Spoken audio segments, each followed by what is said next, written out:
my name is Mark from jazzguitarlessons.net, and in today's lesson we'll look at several quick fixes you can make to your chord melody playing. Of course, as you might be aware of, playing chord melody style is to play the melody and to play the harmony at the same time on the guitar, right? So it's often perceived as being the ultimate expression for jazz guitarists.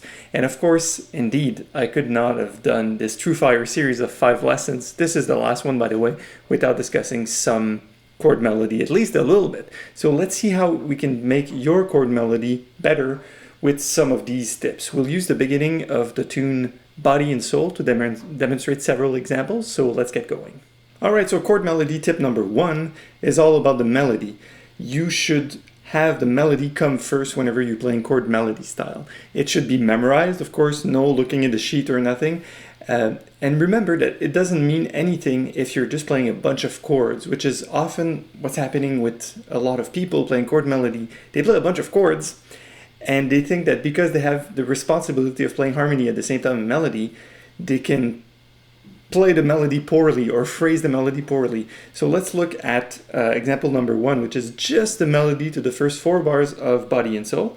And we will maintain this phrasing and this idea that the melody is singable when we add chords underneath it. Ready? 3 and 4 and 1.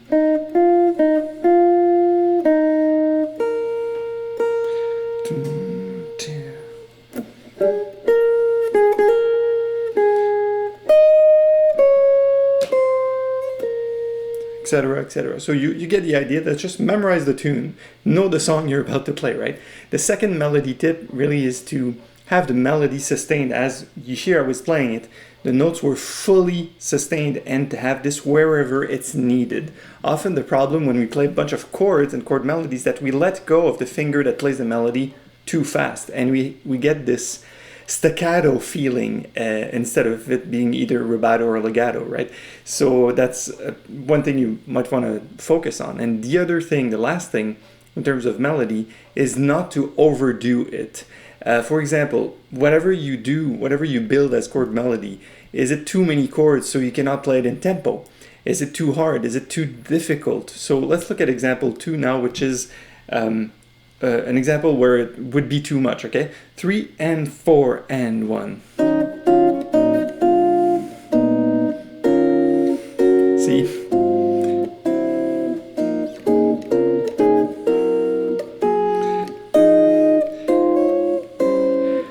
See, at first this might sound like it's not too bad and it's cool, but when, say, I would come up to a jam session trying to play the tune, I would never be able to play all these chords.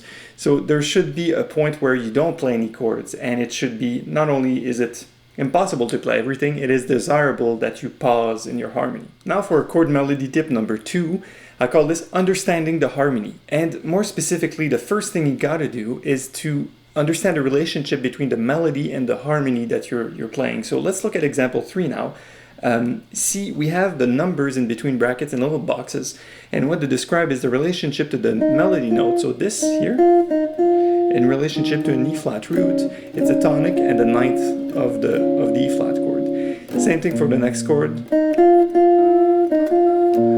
B flat 7, this is the 5th of the chord, and then the 4th or 11, right? So sometimes people know way too much about music theory. They know all their scales, modes, arpeggio, and they can't really play tunes. Or on the other end of the spectrum, I have students who are fabulous, incredible players by ear, and they don't really understand what we're doing. Here, what they're doing. Here, the balance is, we strike a balance by understanding the bare bone minimum. What's the relationship between the tone that you're playing, the melody note, up high, and the root note? And this is something invaluable when you come to build your own chord melody or understand what's up with the tune, right? The second harmonic tip I wanted to give you is, as much as possible, you should separate your harmony and not play chord melody as one big thing. Example 2 was a good example of this. Everything at once, play a bunch of chords, get a melody note, shoot it, have a chord with it. It's not one thing, it's accompaniment. So the melody comes first, like a right hand of a piano player, and the left hand is accompanying the melody. So it's like doing 2 things at once and not just one big chunk of thing. For example, if I was playing on a gig and I was playing Body and Soul, I'd strike I'd strike the chord here, even if there's no chord or no melody note, right?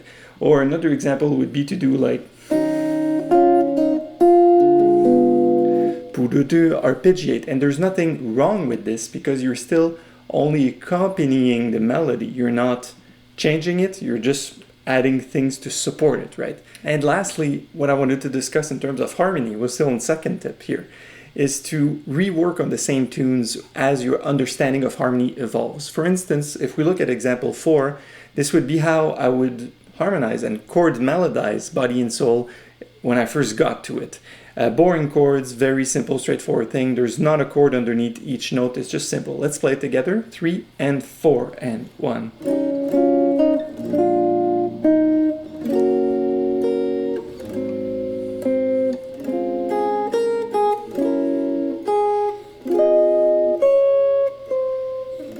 And here's example 5, which demonstrates a more evolved style of chord melody. Something, say, a year or two later after example 4, I will retake the same chord melody and keep working on new shapes and new ideas, new arpeggios and things.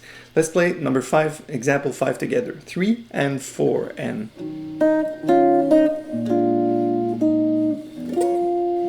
Whoops, my bad.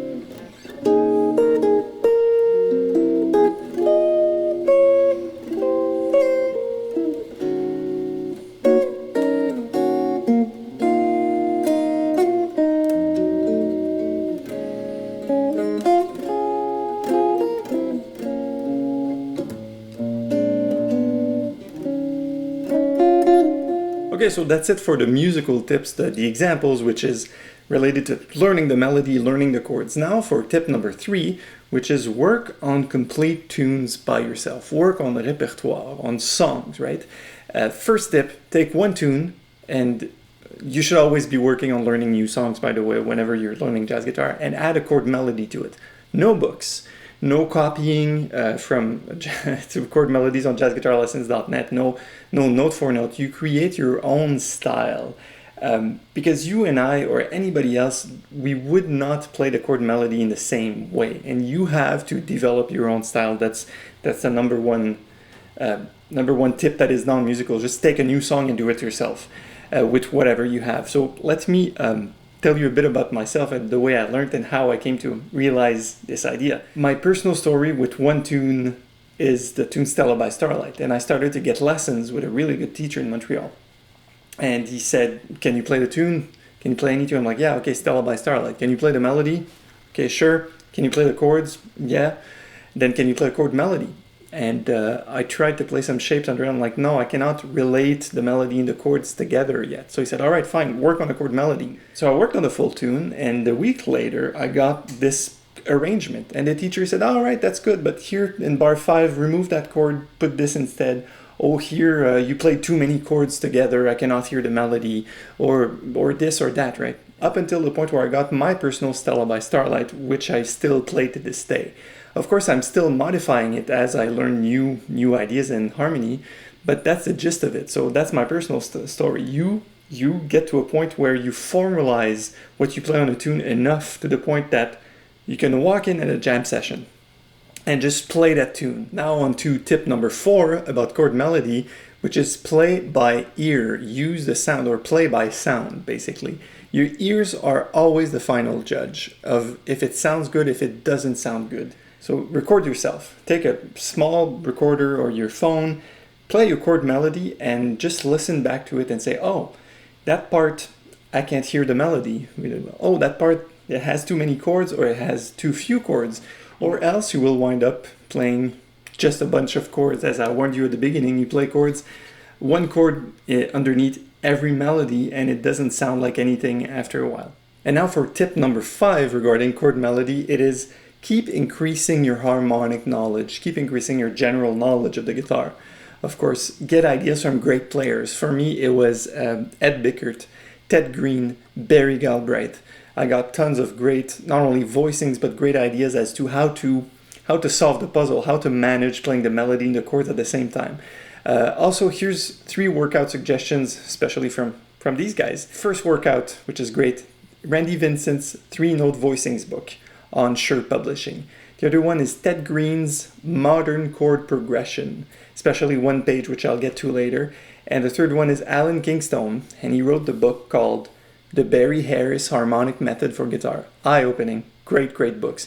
So as you know me from my previous TNTGI 2014 videos, I'm a big fan of working out on things and then letting them go and just playing the way I play. So I think you should do that. Always keep striking to find new voicings and new ways to approach the chord melody problem on the guitar, and you'll always get better. Alright, so to wrap up this TNTGI 2014 fifth video, this is the last video. It makes a little something in my heart here. First tip for chord melody. Melody comes first. 2, harmony. Understand the relationship with the melody and how it relates to the chords. Third tip is working your own chord melodies on tunes, on repertoire, on songs that you work on. Fourth tip is to play by ears, and last tip is to keep evolving. So that's it for today. I'm Mark from jazzguitarlessons.net. Improve your jazz guitar playing with a real teacher.